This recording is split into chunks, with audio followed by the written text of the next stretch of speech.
Well, good evening, y'all. I'm so glad to be back with you, and thank you for having me again. It's been a whole lot of fun moderating these forums. Alrighty, so let me quickly ask the candidates to come on up, and they gave me an order here. I don't know if they pulled names out of the hat for the order or not, but we will have Vince Gallo, Isaac Smith, Brian Brazil, and Raven Harrison in that particular order. They will have 10 questions. We will begin with introductions, 1 minute each. We've got organization questions, 5 of those, audience questions, 5 of those. They have 1 minute to answer each question, and I believe they're going to 15-second heads up, and then a 2-minute closing. All right, so we will go ahead and begin with opening statements. Again, you've got 1 minute, and Mr. Gallo. I can do it without the mic. You know what? Does this one work? Yep, try that. Hi, folks. My name is Vince Gallo. I'm running for Texas 26. I'm running because I believe that the United States is in trouble, in serious trouble. Some of you have heard a little bit of this before, but when you have $30 trillion in debt and your currency is being devalued, and you've got wide open borders with anywhere from 2.5 to maybe as many as 4 million people walking across that border, and you've got an uncontrolled adversary in the realm of China on the world stage that is engaged in all kinds of things that are creating problems for the United States, all the way from our manufacturing base to our intellectual property to military challenges all over the world. That's an issue that needs to be addressed, and it's not being addressed. And we've got a set of federal bureaucracies now that include the Department of Defense, the Department of Justice, and the FBI. And those people are looking at Americans as being openly hostile towards their country. So I'm running to fix that. Hello, everyone. My name is Isaac Smith. To whom much is given, much is required. Our country has been given so much freedom, so much opportunity. And if we keep sending the same people to D.C., those will go away. We have to start fighting. We have to start speaking truth. We have to start sending people like us, like you and like me, everyday Americans, the people our founding fathers wanted governing us. You see, we have this thing called American exceptionalism. That doesn't mean that we're the best country in the world, although we are. What that means is we are free from tyranny. We are free from a select few governing over us forever. We, the people, can govern ourselves. Send one of us to D.C. for a change. Isaac Smith for Congress.com. Thank you very much. Good evening. My name is Brian Brazil. I, too, am running for Congress in Texas 26. I'm a deeply principled Christian conservative. I have never sought office before, never held office before. But I truly believe I am called to be here tonight, and I'm glad to see each and every one of you here tonight, because we're not here for no reason. God has ordained this moment for us. I truly believe each and every one of us here because He love our country. I've lived and served in Denton County with my wife, Marlo, and our 3 sons that we raised over there through the Denton Refuge for Women, a sex-trafficked safe house. We serve in South Dallas with a drug and alcohol center called Men of Nehemiah, where men are facing serious jail time if they do not finish their sentence there. And we serve with Cross Timbers Church as well in South Dallas to feed and clothe the hunger. Appreciate it. I'm here to serve, and that's why I'm running.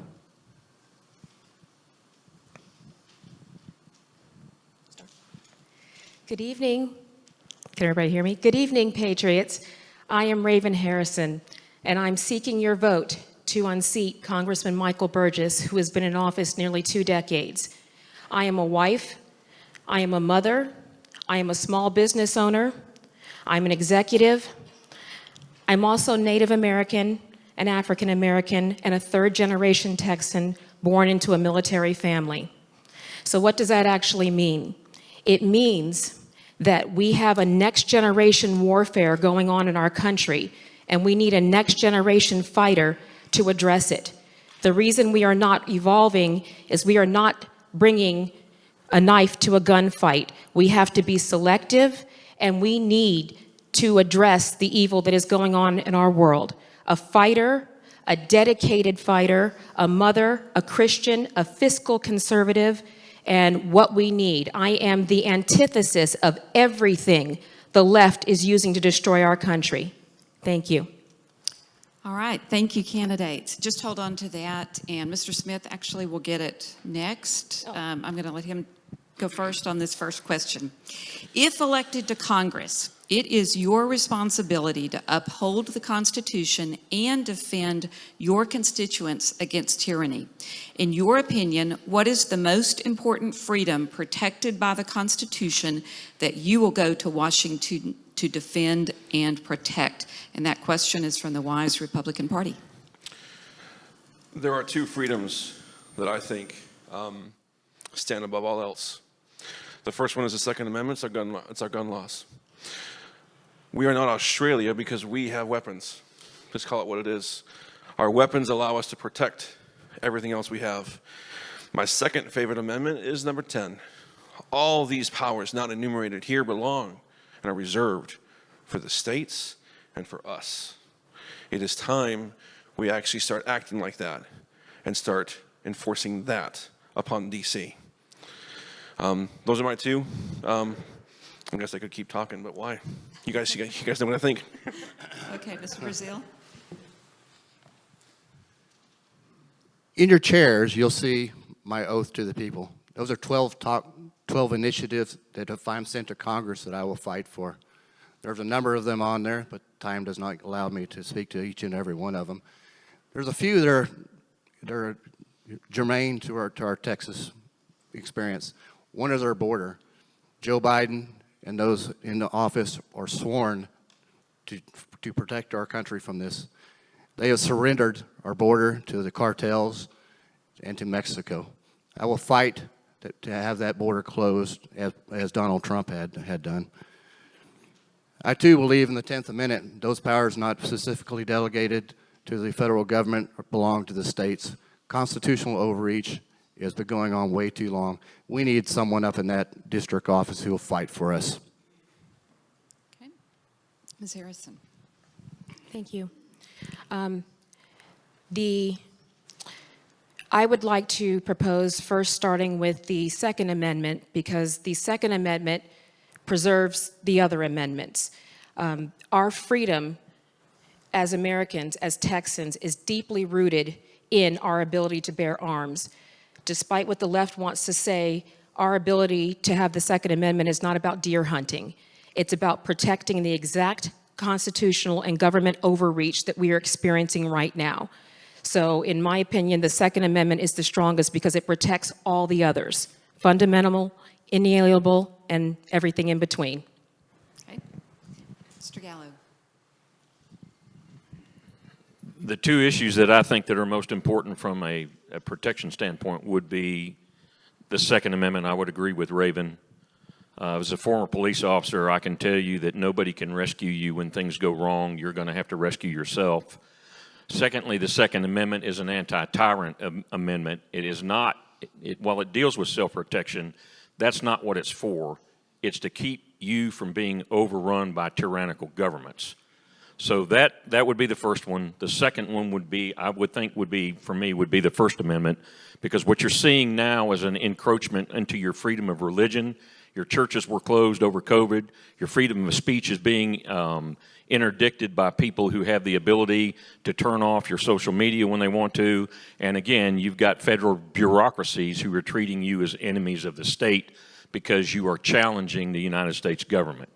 And both of those issues need to be addressed. And again, that is why I'm running, primarily. Okay. This next question is from the Wise County Conservatives, and Mr. Brazil, you will go first with this one. Term limits are always promised by candidates. What is your stance on term limits? And if you are for them, what do you plan to do to implement them as a freshman in Congress? I'm absolutely for term limits. If our founding fathers knew the corruption and the length of time people become career politicians, they absolutely would have put it in there. the time and the resources it takes to run for these types of office, particularly the People's House, they meant it to be 2 years, maybe 4 years, and then you go home and let someone else give it a try. Right now, we have career politicians camped out up there, and it takes a tremendous amount of time, resources, and money to unseat them. As far as myself going up there, I will absolutely institute an 8-year limit on my time up there. And to the other part of your question, how can we get term limits put in there? It would take a constitutional amendment, and it's not going to be easy. I will join the House Freedom Caucus and fight for that particular amendment to a constitutional amendment.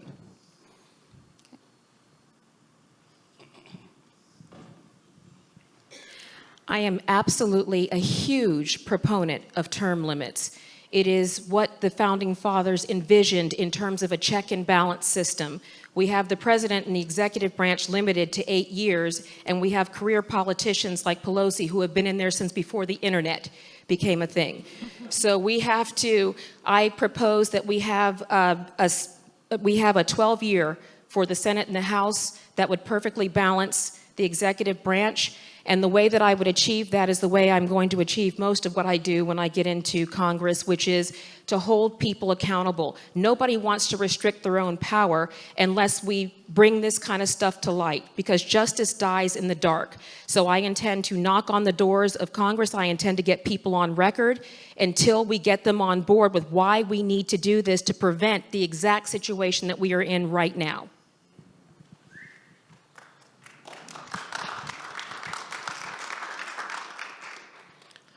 I'm going to push back on this a little bit.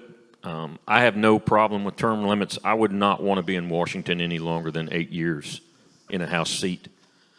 But I will tell you this is a primary season that's coming up, and I know it's difficult to throw people out of office, but the people that are out here working these precincts and the people that are voting have the ability to do just exactly what you're talking about. Is it easy? No. Are good things or things that that are worth doing? My dad always said things that are worth doing are rarely easy or quick.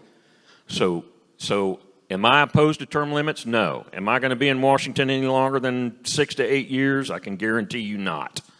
But we have a responsibility to pay attention to what's going on and fire them.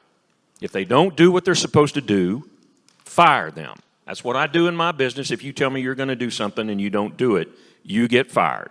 So I'm asking you to exercise your own term limits and fire them.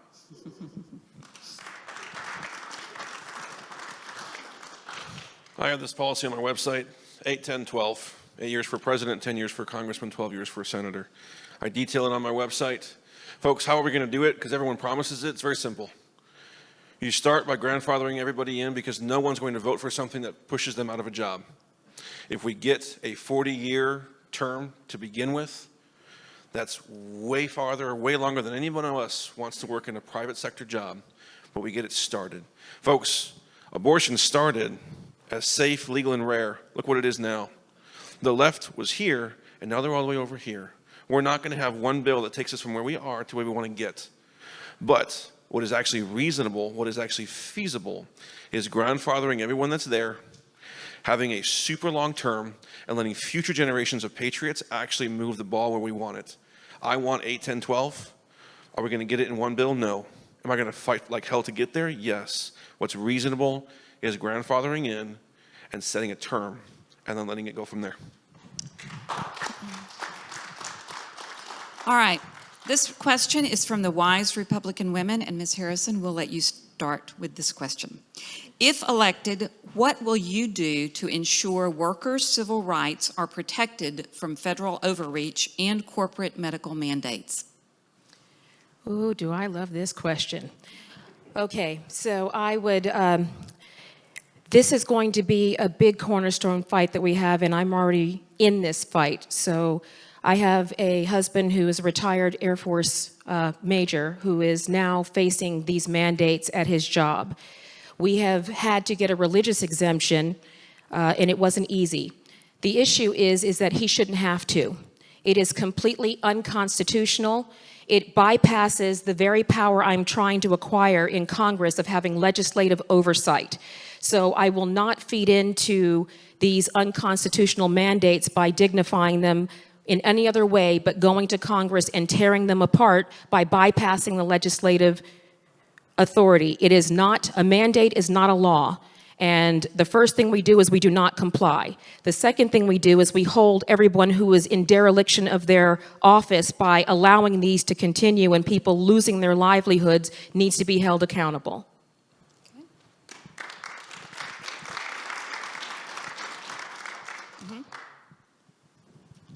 Do you need me to repeat the question? Mandates, protecting your jobs. The notion of a mandate, I agree with them. I believe they're completely unconstitutional. The problem is, and we can run a law. That's the best way to do it. You can get with your fellow congressional members and try to impress upon them that they need to pass the law, which they do. But you'll notice that the truckers in Canada have decided that they've had enough of this, and they decided that that's it, we're doing it, we're done.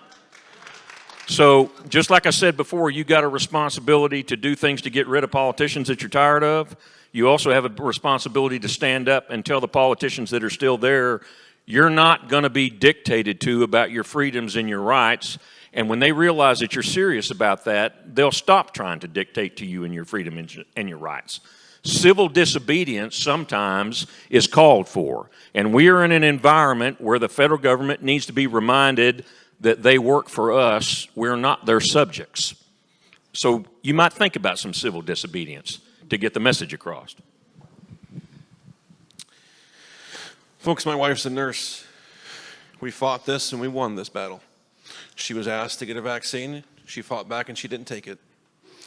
In my business, I'm a small business owner. One day I was in a house, I'm a home inspector. I was in a house one day and let's just say I felt like I was in a liberal house. And the people are looking at me because I'm not masked. And I thought, oh crap, I should come up with a policy. I own this business. I should think about what my policy is. And it was real simple. If you're going to wear a mask, well, I don't need to. And if you're not going to wear a mask, I don't need to. It's that simple, folks. Like he was saying, we need to stand up for ourselves. We need people in D.C. to stand up for us and speak out for us. But like I said at the beginning, number 10, where in the Constitution does it say that the government can force us to take vaccines? And number 2, what we're carrying allows us to protect ourselves.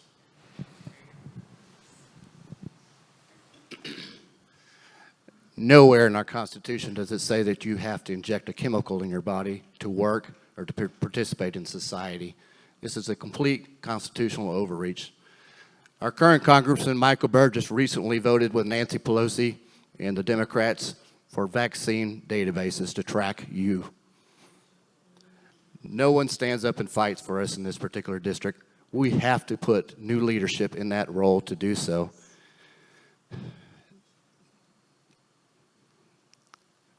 People, it is time to wake up.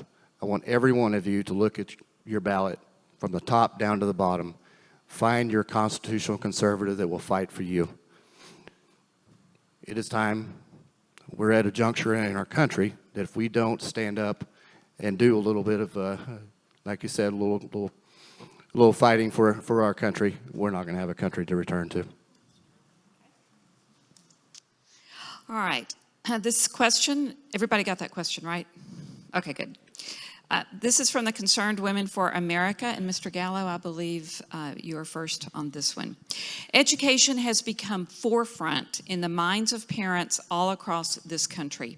Our youth are falling in academics, while the CDC Division of Adolescent and School Health Services is funneling our tax dollars to 17 school districts in the nation as a pilot project to learn how best to implement comprehensive sex education, give our children access to sexual health services in school, and create safe and supportive environments, which is code for promoting SEL, or social and emotional learning. What can and will you do to stop federal government overreach into our education, give parents school choice, and stop the indoctrination, grooming, and sexualization of our children? The Federal Bureau of Education has a $70 billion budget. They hand out $135 billion in grants. You need to eliminate the Federal Bureau of Education, the Federal Department of Education. They got no business. You don't need the feds telling you locally how to run your school district. They just handed out $200 billion in grant money or COVID relief money, whatever they want to call it, and they said 20% of that's got to be spent on SEL and CRT training and the things that you're concerned about. I don't need the school district educating our children on sex. I need them educating them to have critical thinking skills, not critical race theory. So if you, as a congressman, the first thing I would push for would be to eliminate the Department of Education. Secondly, I would work to have the state remove the teaching credentials for teachers that engage in that to get them out of the classroom. And lastly, have the money follow the student where they have choice so that they can participate in other schools if they're in failing schools.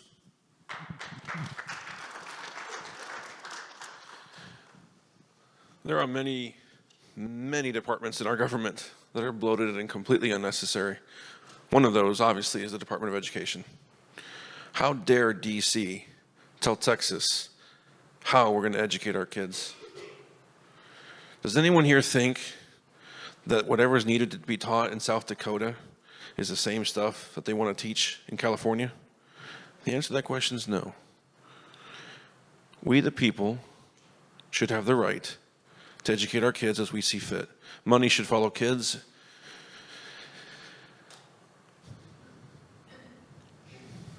We've adopted 2 kids, and we had them in a daycare. And our 4-year-old little boy came home one day and he said, "Mommy, Mr. Logan says he's a girl." And well, the next day, our little boy was going to a different school. Okay? They're in private school. We're paying twice now, folks. We're paying for public school and private school, and it's not right, and it has to change.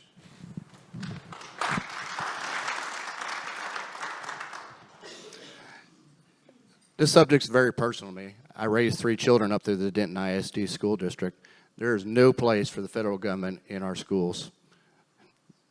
Going back to the 10th Amendment, those powers not ascribed specifically to the government belong to the states. We need to get rid of the Department of Education that educates no one. We cannot have teachers that are pushing CRT and SEL in our schools. They're there to teach reading, writing, and arithmetic, and that's it. The rest belongs to the parents. There is no more important election coming up than our school boards. We need each and every one of us to pay particular attention to that. Who are we putting on our school boards that are going to set curriculum, make the decisions about which library books are in our schools? We have to have strong leaders at the federal level to support the local level.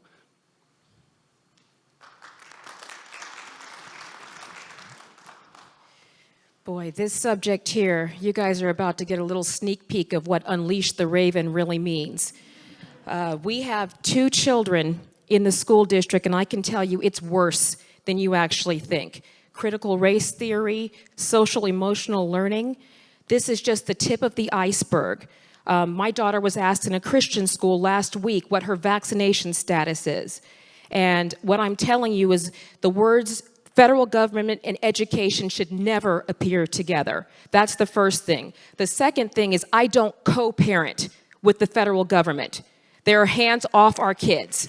Absolutely, and we need somebody in the front lines. Nobody can tell you what is going on in the schools, but I have 2 kids in the schools right now, and we're going to take that fight from the schools directly to the Capitol. We're going to cut off the funding. We're going to cut off the incentives they have to teach this garbage, because all they're trying to do is infect, inject, and indoctrinate our children. And we have to get, our parents have to pull our kids out and say no. We do it on the federal and the local level. All right, Mr. Smith, this question is for you, and it is from the Patriot Society Boyd, and then we'll let everybody else answer as well.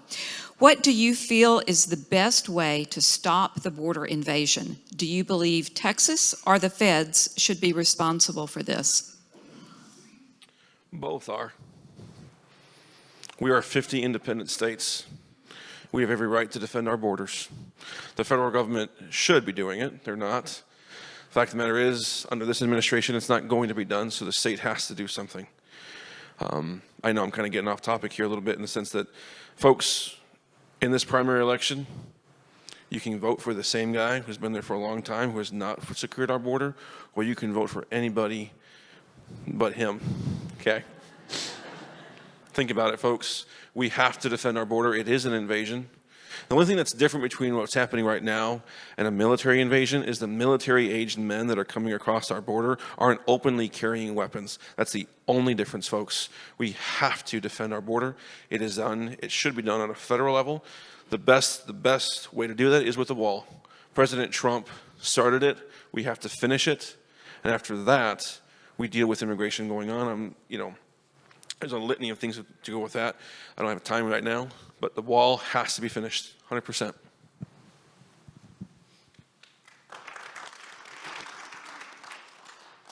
It is the federal government's responsibility to uphold our laws and defend our country. Joe Biden has abdicated that. There's talk of impeachment. Maybe that goes, probably not.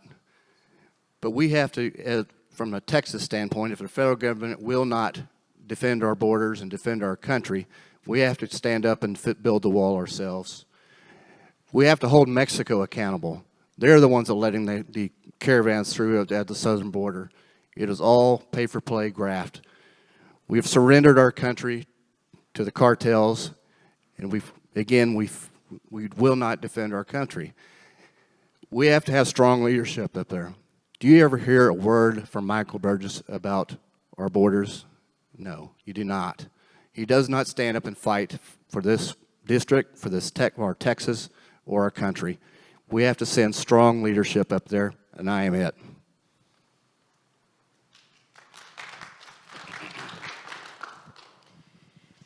We are already feeling the effects of having a wide open border.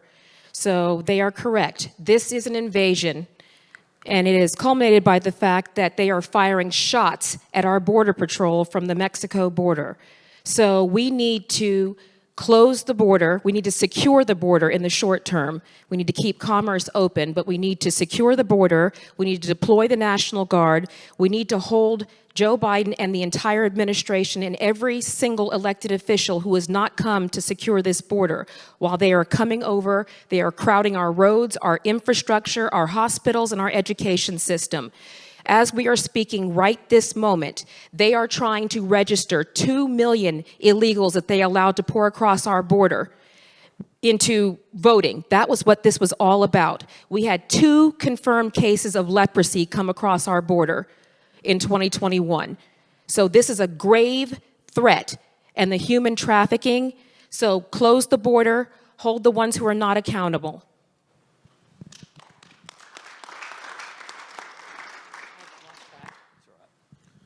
We all know there's a problem on the border, and we all know that Michael Burgess and every other politician, including Greg Abbott that you've listened to, has told you that they're going to solve it. And Greg Abbott has said he spent $3 billion securing the southern border. It's not secure. The only way that you will stop that is you have to put men and women on the border with rifles to defend themselves from the drug cartels, and you have to be willing to lay your hands on people and take them back to Mexico. And if you are not willing to do that, they will continue to come across the border. Article 1, Section 8 of the U.S. Constitution says that you can raise the militia to enforce the laws of the United States. Doesn't say every law except for the ones that the Democrats don't want enforced. So the answer is to allocate the money in Congress, mandate that it be spent for that purpose, send the people to the border, and shut it down and send them back. All right. Let's see, all right, so that completes our 5 organization questions, and everybody got a chance to ask that, right? Okay, so now we've got some audience questions. Everyone running generally says they're a Republican conservative. So, Mr. Brazil, I'm going to let you begin with this. It's a 2-part question. What informs your worldview, and how do you describe yourself as a Republican? What does Republican mean? My worldview is informed by my faith in God and the Bible. I'm a strong, principled Christian conservative, and I've lived my life that way. In my business world, I was in the oil and gas business. Things get done quite similarly as they do in Washington. It's bribes, backroom deals, and pay for play. Again, my worldview is simple. I can't make it too complex. You know, it's my Christianity and my deep faith, and that's where every decision that I will make in Congress will be filtered through that worldview.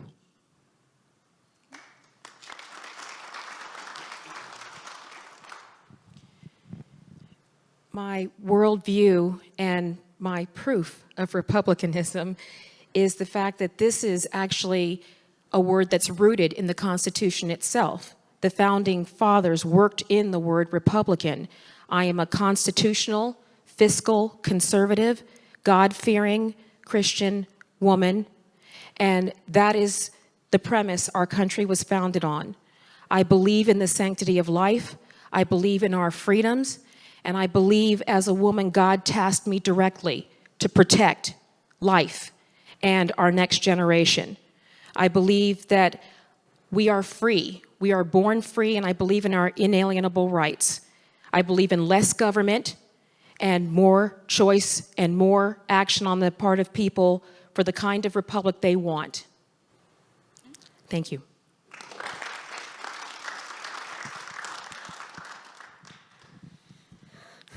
We've all heard the 10 Commandments. Don't kill, don't steal, don't lie, don't commit adultery, don't get caught up in coveting. If the people of this country would follow those 5 rules, 95% of the people in prison would be out of prison. So if you want to know what you need to look upon, or how we could look upon, and what I look upon as a background about what informs my Republican values or my outlook on things, that's the beginning of it right there. The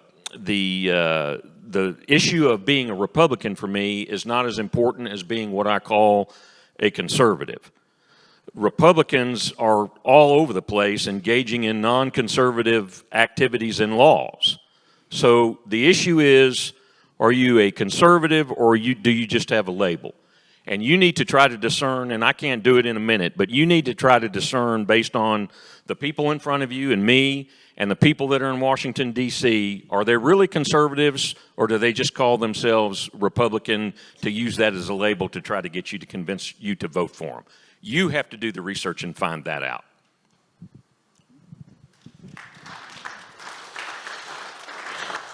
Folks, in your seats, there's a door hanger. That's from me. You'll notice it says Christian, conservative, Republican in that order, because that's the truth. I'm a Christian first, then I'm a conservative, and if there's room, I'm a Republican. Every January I go away. I spend time with my Heavenly Father in Oklahoma, because that's basically the only thing to do up there. And I'm there for a weekend, and I eat, I pray, and I read the Scripture. Seek first His kingdom and His righteousness, and all these other things shall be added unto you, folks. I'm a Christian first. I'm a conservative. And to prove that, last year in 2020, actually in 2020, sorry, 2022. In 2020, we had a great year in my business. And that surplus, I asked God, what do you want us to do with it? And we had it. We were conservative with it. We're fiscally conservative. He said, pay off your mortgage. And I said, Father, that's kind of boring. We could buy an investment property and all these other things. He said, pay off your mortgage. And so I was a Christian first, so I obeyed. We're fiscally conservative, and we paid off our mortgage, and that's the proof I have for you. Okay, thank you. All right, Ms. Harrison, I believe, let's see, Mr. Brazil, you went with that last question? Yes. So, Ms. Harrison, this question will be for you. Okay. All right.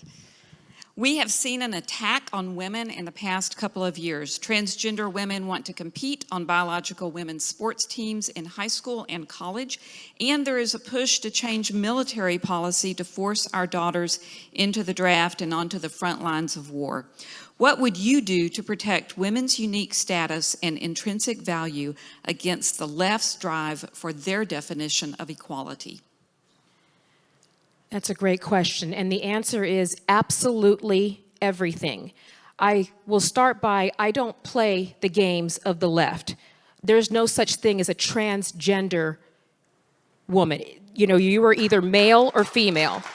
So I take huge offense to that, and allowing men to compete against biological women is an abomination against God. So we have to stop this rhetoric and allowing them to let us buy into this, that we have to accept this, because we do not.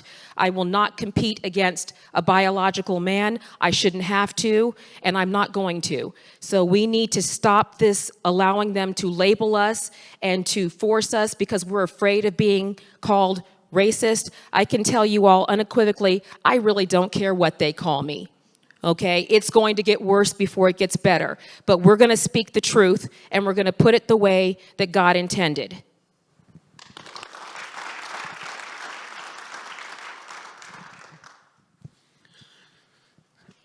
Legislation is an answer. This is why it's extremely important to put people on the Supreme Court and in court positions that know what they are.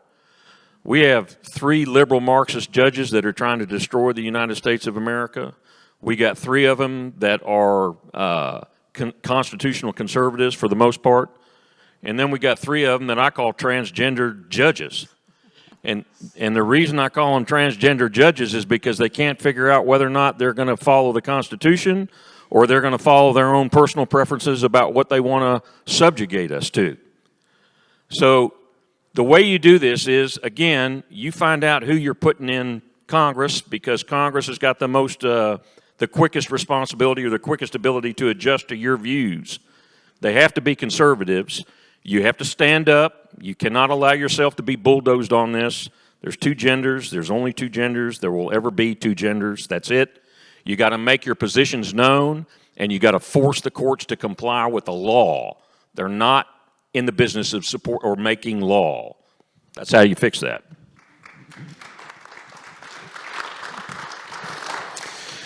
Everyone here has probably read Genesis. In his image we are made. Man and woman, in his image we were made. You ever notice how that's kind of redundant? I often wondered, why would God make such a big deal about, what's the big deal? It's boys and girls, we all know it's 2 of them. Maybe God knew this was coming. Maybe he wanted to make crystal clear sure that we knew what truth was. There are men, there are women, there's nothing in between. We're both equal, we're both different, we're both wonderfully and fearfully made in his almighty image.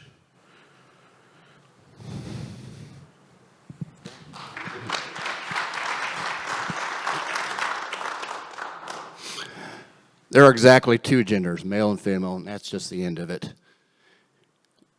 When we have judges, activist judges across Texas and across our land, they're mandating that men and women, transgender men and women, as you know, there is no such thing, can participate in girls' sports. We have some problems. One of the candidates running, he's not here tonight, his name is Jeff Younger. He tells a story of his 2 or 3-year-old child, and an activist judge just suspended his parental rights as she transitions him to a girl. And there's little to no recourse in it.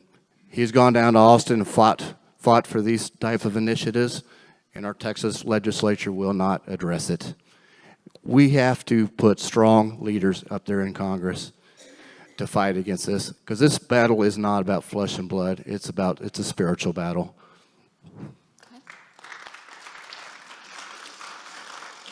All right. Mr. Gallo, I believe you get this question, and this is our last question.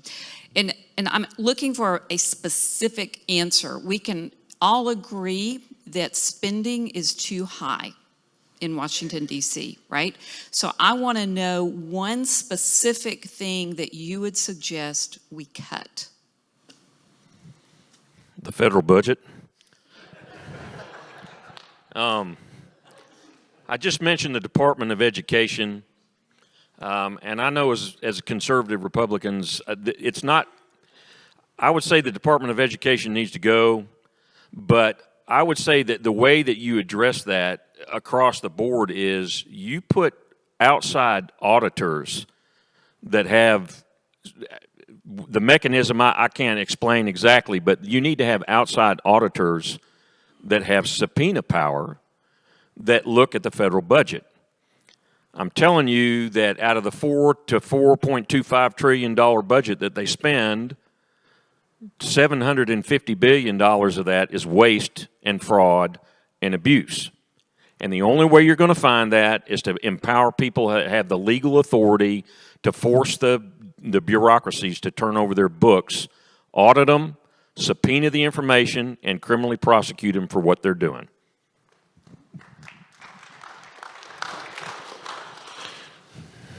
Congress has an obligation to create a budget. We haven't had one since 2009.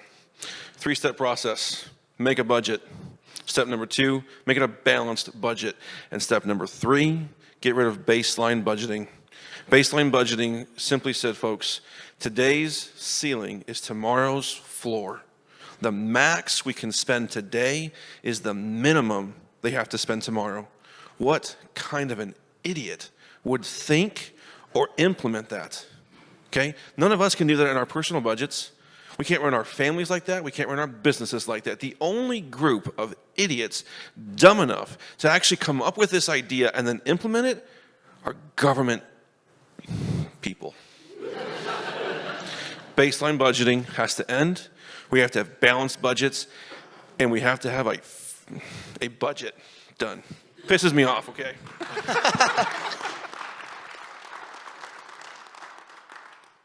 Folks, you know we're almost $30 trillion in debt, and it's worse than that. There's $112 trillion of unfunded mandates coming up behind it that we don't even want to talk about. Specifically, what we need to cut is, I agree, the Department of Education that educates absolutely no one. We need people up there in Congress to fight against AOC and the Green New Deal. I come from the energy industry, and I can tell you about the carbon footprint of these little windmills that are spinning out there. They could spin for the rest of your life and will never overcome the carbon footprint that they do. We have to stop subsidizing biofuels. If you understand, it takes 1.15 gallons of gasoline to produce 1 gallon of biofuel. Solar energy without the government subsidies does not work. We are, as a country, hands down, have the greatest reserves of natural gas in the world. Right now, some of these Green New Deal items, initiatives, possibly they'll work in the future, but today they do not. We have to stop spending money on those particular initiatives until the technology keeps up with it.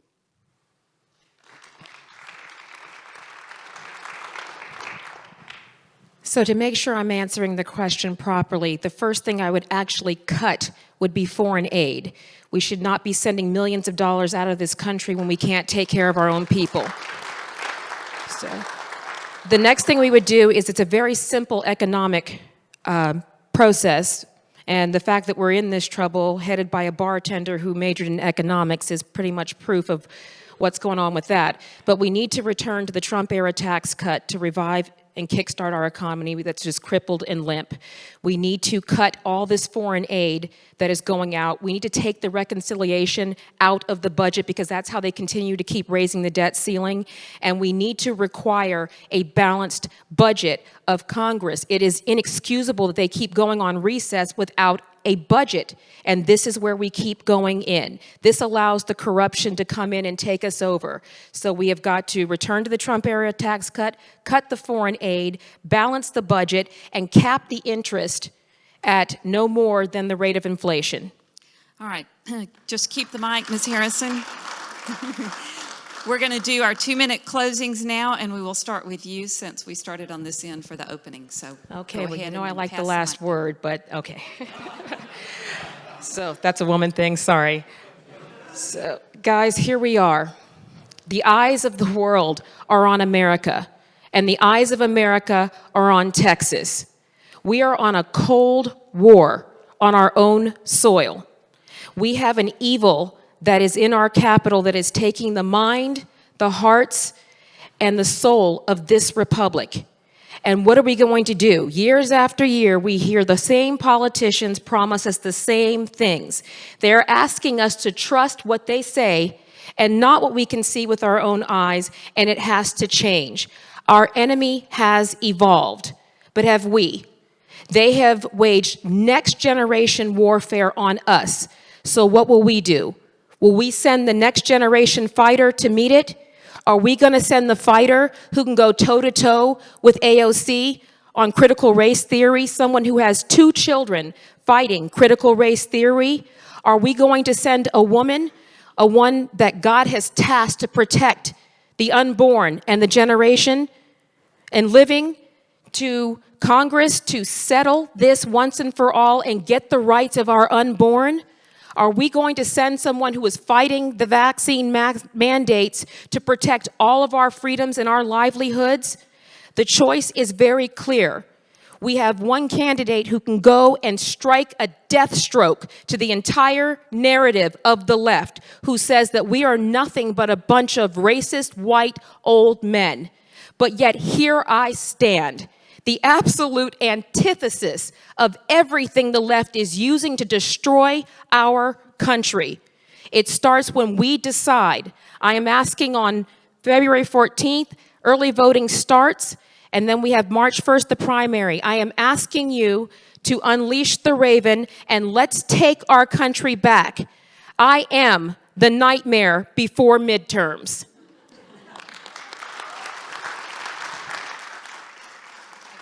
Let's see, Mr. Brazil. We're gonna go backwards. Yeah. Yep. Folks, we're at a juncture in our country. My concerns are very deep for it, but my faith is greater. I do not believe for 1 minute God wants the light of America diminished. And to that end, it makes perfect sense that he would raise up a new class of leaders, principled leaders with a strong backbone willing to fight for America.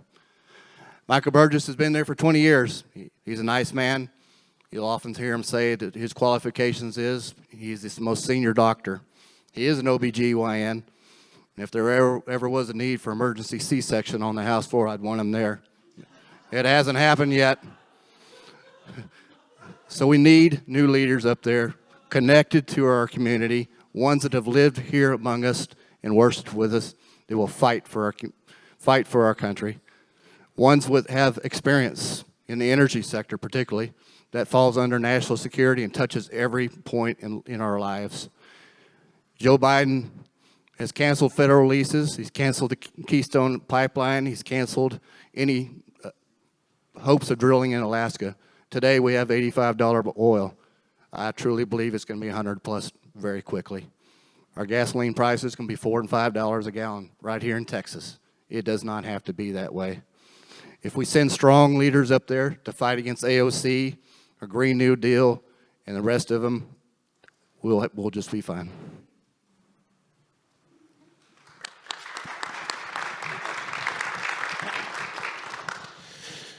In the spring of 2020, I was listening to Glenn Beck, and I felt God prompt me to do this. And I said, okay, not my will, but yours.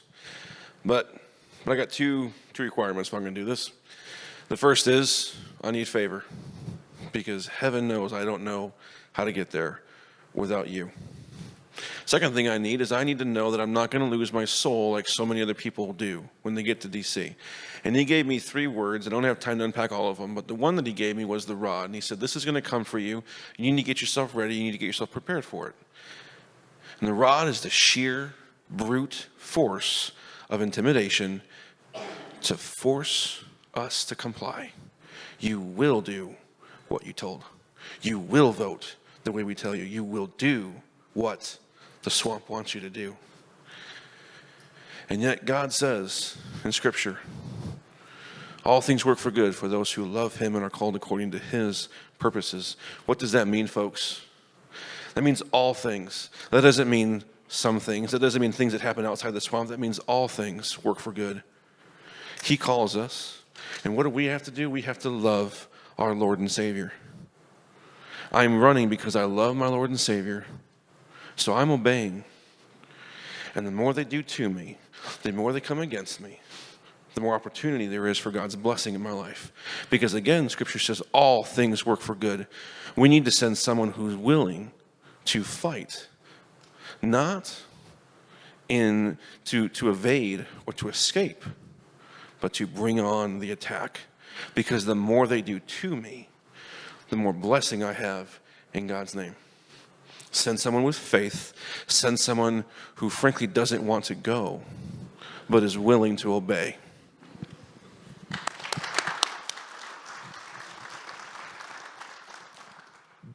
Folks, Michael Burgess has been in Congress for 18 years, $30 trillion in debt, open borders, China on the rise, bureaucracies that are engaged in all manner of activity that they should not be involved in. You have a choice. Just like I said about term limits, you have a choice. If you want more of what you've been getting, vote for Michael Burgess. It's that simple. If you want to change this, if you want to stop that madness, you're going to have to vote for one of us, because there is no Democrat challenger running for this seat. So whoever ends up running or winning the Republican primary is going to be your next Republican congressman or woman from the state of Texas. I've been a police officer, I've been an investment broker, and I've run my own business, construction company. They can't lie to me about the federal budget because I know how money works. They can't lie to me about national security or personal securities because I've been a cop and I understand the difference about interdicting people who are engaged in things that they're not supposed to be involved in. And you can't tell me, or they can't tell me, that these goofy policies that they come up with that they don't live by but they expect the rest of us to live by are going to end up being beneficial to the American public. So your opportunity is better now to put somebody in Washington who is actually going to go up there and confront them, not conform to them. I am confrontational by nature when it is called for. I will not fold under the pressure that they're going to put the people that are going up there to fold under. My goal is the safety and the security and the long-term prosperity of the United States of America. If we fold as a nation, there is nowhere else to go on this planet. And I'm here to tell you tonight that nobody is going to come rescue you. You are your own first responders and your own rescuers. Stand up with me and the rest of these people that are trying to save your country and do what you can to make sure that that happens. Thank you. We are very blessed to have the quality of candidates that we do in this race. And I want to thank all four of you for stepping up and throwing your hat in the ring. You are so well appreciated. And I want to encourage the audience, if you like what these gentlemen and this lady had to say tonight, please donate some dollars to their campaigns, because it costs money to buy those mailers and those yard signs and to travel and to pay for those meals and to get your gas to come out here to do these forums. So you know what? Give a few dollars to all four of them, right? Right? So thank you all. Let's give them another big round of applause. Thank y'all.